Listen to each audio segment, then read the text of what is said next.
কোটি কোটি টাকার আস্ত লঞ্চ ও জাহাজ ভেঙে টুকরো টুকরো করা হয় এখানে। লঞ্চের ইঞ্জিনের ভেতর ঢালাই ভাঙা থেকে শুরু করে লোহা, তামা, পিতল সহ যে সকল পদার্থ থাকে সমস্ত খুঁটিনাটি সবই ভাঙেন এই শ্রমিকরা। 1.5 থেকে 2 মাস সময় নিয়ে পুরো আস্ত একটি লঞ্চ বা লাইটার জাহাজ ভাঙেন তারা। আর ইঞ্জিন ভাঙতে সময় নেন 5 দিন। 180 বর্গের ইঞ্জিন আছে, সব ইঞ্জিন আমরা ভাঙাচোরা করি।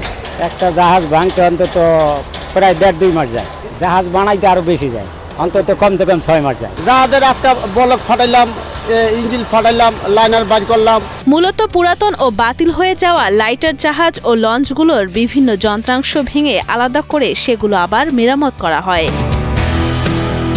পরবর্তীতে এই যন্ত্রগুলো নানান কাজে ব্যবহার করা হয়।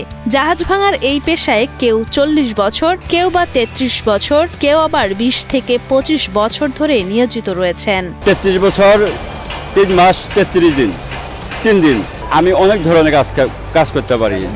যত লোহানারি, যত খোলামেলা, যত আপনি প্লেন ভাঙ্গে যে অ্যাক্সিডেন্ট হয় সেটি। এটা জাহাজের ইঞ্জিন, পুরান জাহাজ বাতিল হয়ে গেছে, ইঞ্জিন ভাঙাচোরা এগুলা। জাহাজ বা লঞ্চের মেয়াদ শেষ হলে কিংবা পুরাতন জাহাজ কোম্পানি বিক্রি করলে সেসব জাহাজের যন্ত্রাংশ কিংবা ইঞ্জিন ভাঙার জন্য ঠিকাদারের মাধ্যমে এই শ্রমিকেরা জাহাজ ভাঙার কাজ পান। এরপর তারা সুবিধা অনুযায়ী নদীর তীরবর্তী কোনো খোলা স্থানে এই জাহাজগুলো ভাঙেন। ইঞ্জিন ভাঙা মানে ইঞ্জিন শেষ করে মানে আটটা জাহাজ শেষ। চিটাগাং, কক্সবাজার, ঢাকা, মানে যে জায়গায় কোম্পানিরা ফোন দিব ওই জায়গায় আমরা এটা ভাঙাচোরা। এ সকল জাহাজের ইঞ্জিন থেকে শুরু করে যে সকল ভারী বস্তু থাকে সেগুলো পরিপূর্ণভাবে ভেঙে ফেলানোর পর সেগুলো আবার বিভিন্ন পার্টির কাছে আলাদা আলাদা বিক্রি করা হয়।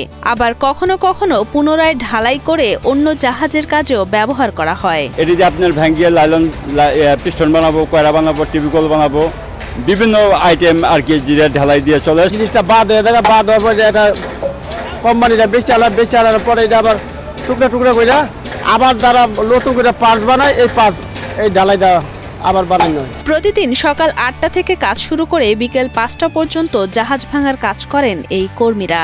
অনেক কষ্টের কাজ হলেও পারিশ্রমিক পান না সেই অনুযায়ী। মাত্র 7 থেকে 900 টাকা পারিশ্রমিক পান একদিনে। এই অল্প পারিশ্রমিক দিয়ে কোনো রকমে পরিবার নিয়ে চলেন এসব শ্রমিকরা। 700, 800, 900 দিনে খাটনি আন্দাজ পোষা নাই। 8টার দিকে দড়ি, আসরে আইজান দিলে যাই 700, 800, 900 এরকম। এছাড়া কোনো ধরনের নিরাপত্তা ছাড়াই জাহাজ ভাঙার কাজ করেন এসব শ্রমিকরা। তবে কাজের সময় কোনো ধরনের দুর্ঘটনা ঘটলে কোম্পানি থেকে কোনো সাহায্য সহযোগিতা পান না বলেও জানান তারা। আমার কোনো নিরাপত্তা নাই, কোম্পানিরা 2 টাকা দেয় না। অ্যাক্সিডেন্ট হলে আমরা সবাই মিলে সবাই সবার দেখি।